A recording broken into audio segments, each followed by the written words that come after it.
Bienvenidos a este video donde hablaremos de los principales problemas de la ciencia económica, presentando el tema por medio de un árbol de problemas.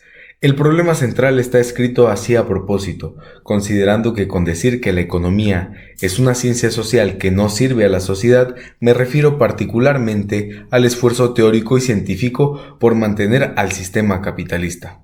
Una de las causas que impiden que la economía tenga utilidad real en la sociedad es su desapego a la filosofía. No debemos olvidar que es la epistemología la rama de la filosofía que fundamenta toda ciencia. Aunque la máxima económica, maximizar utilidades y minimizar costos, resulte válida, tiene muchas implicaciones, por ejemplo, éticas, morales y sociales. Vale la pena citar la controversia entre James Tobin y Robert Nozick, en la que el primero refirió: "No hay nada más peligroso que un filósofo que ha aprendido algo de economía", a lo que Nozick respondió: "excepto un economista que no ha aprendido nada de filosofía". Es por eso que Paul Streeting concluye que por medio de la filosofía el economista podría ser un mejor teórico. Gregory Mankiw comenta que buena parte de los estudiantes de grado creen que se embarcan en una materia con sólidos fundamentos y sin sesgos ideológicos. En opinión de Paul Streeting, ni la religión, ni la educación, ni las ideas son determinantes al nivel de desarrollo. Quienes defienden lo contrario denotan su egoísmo y su clasismo.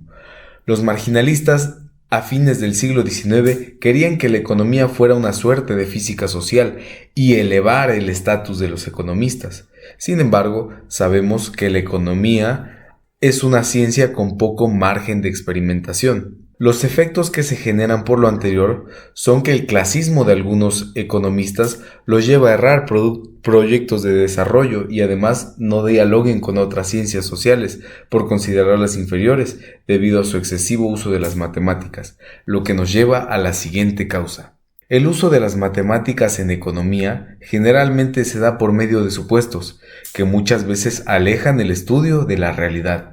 Esto me lleva a recordar a mi primer maestro de economía en la preparatoria, que decía que la mejor teoría económica era la liberal, porque había cálculos matemáticos complejos y la economía marxista era puro bla bla bla, según él. Después de una reflexión más profunda, veo que efectivamente hay un uso excesivo de matemáticas, pero que no está exento de borrosidades, como señala Paul Streeting, o en palabras del mismo Keynes, los métodos simbólicos pseudomatemáticos para formalizar un sistema de análisis económico permiten que el autor pierda de vista las complejidades e interdependencia del mundo real en un laberinto de símbolos pretenciosos e inútiles. Paul Streeting concluye que el rigor matemático no ha logrado dar resultados significativos frente a la sofisticación de los instrumentos, y es que estas mediciones se ven rebasadas ante la casi nula acción gubernamental, a la falta de reformas que impidan el monopolio, corrupción y desigualdad. Si se advierte que los exportadores de la teoría económica, Estados Unidos y Europa, tienen apatía por los estudios interdisciplinarios, es por eso que este aspecto se reproduce en muchas partes del mundo, como ya se mencionaba anteriormente. Otra causa de la falta de interdisciplina es la falta de humildad de algunos economistas. Con respecto a la ciencia política, contando con una formación acerca del funcionamiento de las instituciones públicas, historia política y demás, se formará un economista aplicado. Debido a la ausencia de trabajo interdisciplinario, no hay mejores investigaciones a causa de la interdependencia de las variables sociales. Finalmente, la propuesta de Streeting nos habla de la importancia de que antes de pensar en cualquier negocio está la valoración multidisciplinar, lo cual nos lleva a la siguiente causa.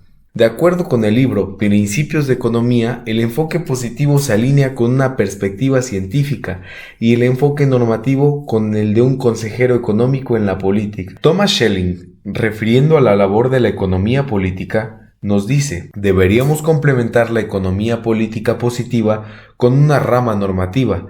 Un ejemplo claro de un resultado efectivo de una política impositiva fue cuando George Bush asumió la presidencia con una economía a punto de la recesión. Decidió aumentar el gasto, explicando que esto generaría demanda y a su vez empleo. Para defender al sistema capitalista se crean modelos y teorías hasta risibles. La asociación Sin Maíz No Hay País ha publicado recientemente su posición sobre la solicitud de Estados Unidos a México de presentar argumentos científicos para no permitir la entrada de maíz transgénico. De este posicionamiento se puede rescatar un argumento científico y a la vez el más importante. En México, el maíz no es una mercancía, forma parte de nuestra cosmovisión y nuestra cosmogonía. Es además un fruto altamente sujeto a la polinización, lo que provocaría la alteración de nuestras más de 1000 especies de maíz.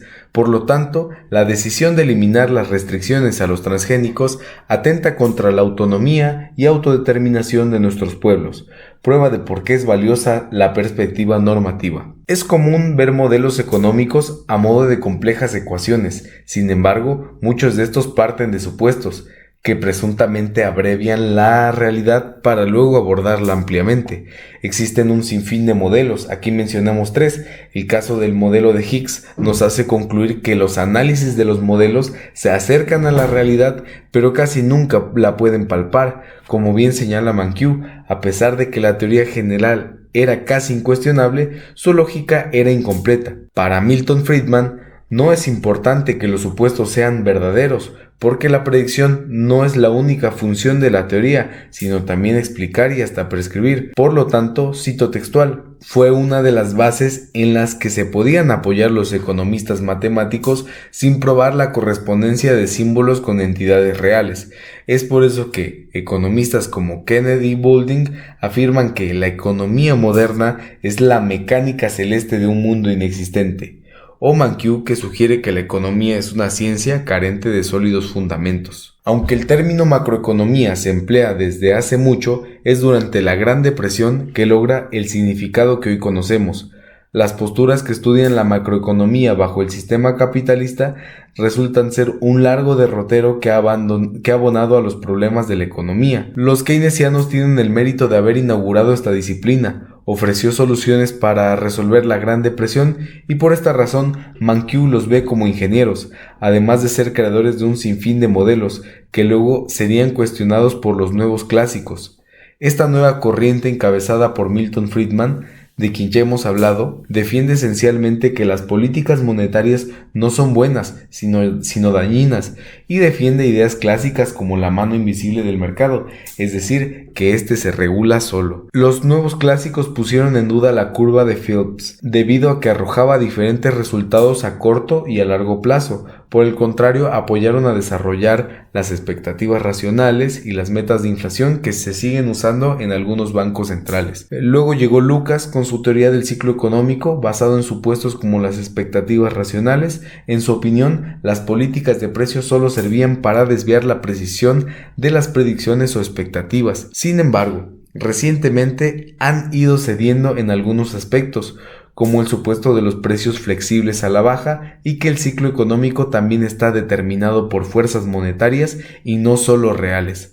Así surgen los nuevos keynesianos, en parte una síntesis de ambos posicionamientos. Cito textual a Mankiw: estas 3 olas de investigación nuevo-keynesianas agregaron una coherente teoría macroeconómica a la falla del funcionamiento de la mano invisible en los fenómenos macroeconómicos de corto plazo. Mankiw destaca el papel de ingenieros económicos que tomaron los nuevos keynesianos, frente a los nuevos clásicos que ni siquiera ocuparon puestos como asesores políticos, y en sus palabras, prometieron más de lo que dieron, a diferencia de los keynesianos como Stanley Fischer, Larry Summers, Joseph Stiglitz, entre otros.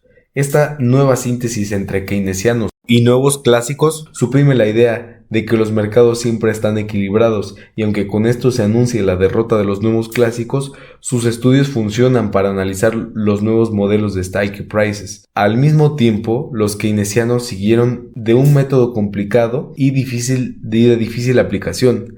Ni la pedagogía keynesiana ni la de los nuevos clásicos han significado una mejora en la enseñanza de macroeconomía. El trabajo macroeconómico nos ha quedado de ver. no ha atendido efectivamente a la política fiscal y monetaria. Los clásicos demostraron cuán limitados eran los modelos keynesianos y su prescripción, y los keynesianos han mejorado los modelos que demuestran que los precios y salarios fallan en equilibrar los mercados. Por lo tanto, queda evidenciada la incompetencia de ambos para la solución de problemas reales, y concluyo diciendo que no veo a ninguno cuestionarse el hecho de seguir manteniendo este sistema y que por otro lado se prefiere proponer cosas ridículas como metas de inflación o elegir entre desempleo e inflación. Muchas gracias por ver este video.